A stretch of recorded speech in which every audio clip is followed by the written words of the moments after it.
এই গল্পের সাথে বাস্তবের কোনো মিল নেই। এই গল্পটি নির্মিত করা হয়েছে শুধুমাত্র বিনোদনের জন্য।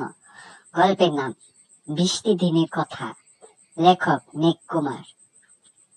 আমি যে বৃষ্টির কথা বুঝতে পারি সেটা তোকে আগেই বলেছিলাম, তুই হেসে উড়িয়ে দিলি। মনে আছে কি? প্রথম তোকে আদর করার সময় বৃষ্টি নেমেছিল, কানে কানে এসে সে বলেছিল ভালোবাসবে, সাগরে ডুব দিতে। আর তারপরে আলগা করে দিয়েছিলাম তোর শার্টের বোতাম। সারা রাত ধরে সেই পাগল করা বৃষ্টি আর সাথে ঝড়ো হাওয়া সাক্ষী ছিল আমাদের প্রেম কাব্যের সূচনা। সেই দিন তোর খুব মন খারাপ, চুপচাপ বসেছিলি।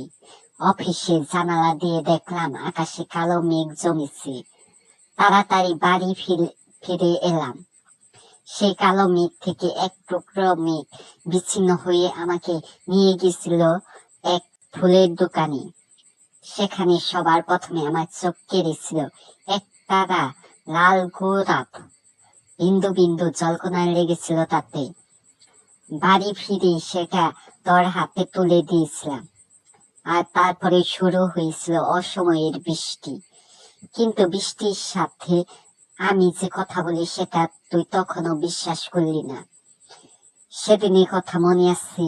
কত কাজ ছিল আমার, তার মধ্যে আমার আবার শরীর খারাপ। তুই বারবার বলেছিলি অফিসে না যেতে, আমি শুনিনি, কারণ তখনও বৃষ্টি নেমেছিল। সেই বৃষ্টিতে ছিল কাজের তাগিদ। তোর খুব রাগ হয়েছিল, তোকে আর বলিনি। তুই তো বিশ্বাস করতে চাস না, সেদিন অফিসে গেছিলাম বলেই হয়তো পদোন্নতিটা আরো সহজ হলো। যেদিন তোর প্রিয় ছোট দাদু মারা যায় সেদিন যাতেও সে গরিব হচ্ছিল। তুই বুঝিসনি সে এসেছিল তোর চোখে জল মুছিয়ে দিতে, ভবিষ্যতের স্বপ্ন দেখাতে। জীবনটাই এই ক্ষুদ্র ক্ষুদ্র বৃষ্টির ফোঁটার নেই আবার আনন্দ ভরিয়ে দিতে। কোনদিন দেখবি চারপাশটা বড্ড থমথমে হয়ে যাবে। সকাল থেকে শুরু হওয়া ধীরে ধীরে বৃষ্টিটা ধীরে ধীরে গভীর হবে। পছন্দ হাওয়ায় দরজা ধাক্কা দেবে কেউ। তোর বাড়ির বাগানে কদম গাছটা সেদিন আরো তরতাজা হয়ে উঠবে যেন। কিছু বলতে চাইবে তোকে। তুই ছুটে যাবি হয়তো দরজা খুলতে। তারপর স্যার, তুই তো আবার বৃষ্টির কথা বুঝিস না।